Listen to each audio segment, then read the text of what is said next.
So in our previous tour at the VLA site, we visited the old VLA Correlator.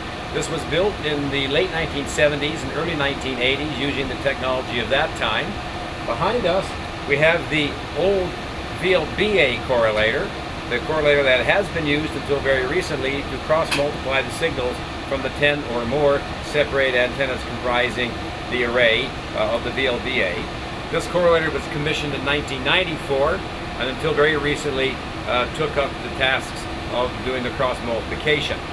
It is now shut down and has been replaced with a much smaller device that we're going to go visit next.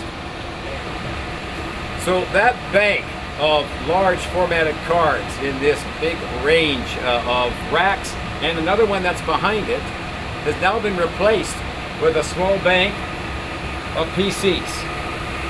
Not specialized hardware, but instead specialized software. So Walter has been one of the people who has been very tightly connected to this remarkable transformation, and we're going to ask him to explain the how, whys, and wherefores of this software correlator.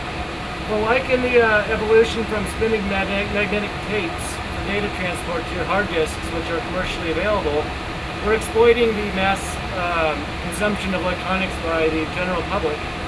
Instead of using a custom-built correlator, this big device over here, we've been able to put all the logic into a computer program that is able to run simultaneously on many CPUs. These are standard CPUs that we can buy. It's about $40,000 of equipment in this rack. And it replaces and exceeds the capability of this custom machine that was built 15 years before. How many CPUs are in that? There are 20 CPUs. Each of those has 4 individual computing cores. So for 80 cores running at 2.5 gigahertz each, we're able to keep up with the current data making rate of the VLBA with a little room to spare. Okay, and these are Linux systems, I presume? Absolutely. Absolutely. And they're easily replaceable. If one of them fails, you just... Yes, that's one very nice thing here, is not only can we replace any failed units, not that that's happened yet, with existing off-the-shelf units, but we can also upgrade the unit by adding more. These things connect together through standard Ethernet switches, and we can keep on adding more CPUs as our data processing demands increase. The astute listener is now, I'm sure, asking what to me would be an obvious question. If this little unit here has replaced effectively all of that, why did not the EVLA replace its aging computer about the same size as that with just a few times more CPUs like this? Why not? Well, this is a question of scale here.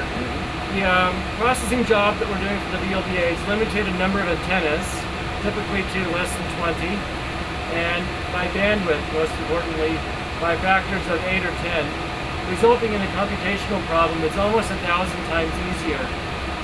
To use software to correlate all the VLA antennas at full data rate would require a huge room, 1,000 of these units, and the power consumption would be quite extraordinary. Quite extraordinary. So I guess the short answer is we're not quite ready yet to replace the EVLA's requirements for cross-correlation with a bank of PCs, but maybe another 5 or 10 years? Could be. One interesting thing we found by comparing prices is that if we're able to afford to buy the hard disks to record the data, we can afford the processors and electricity to correlate it.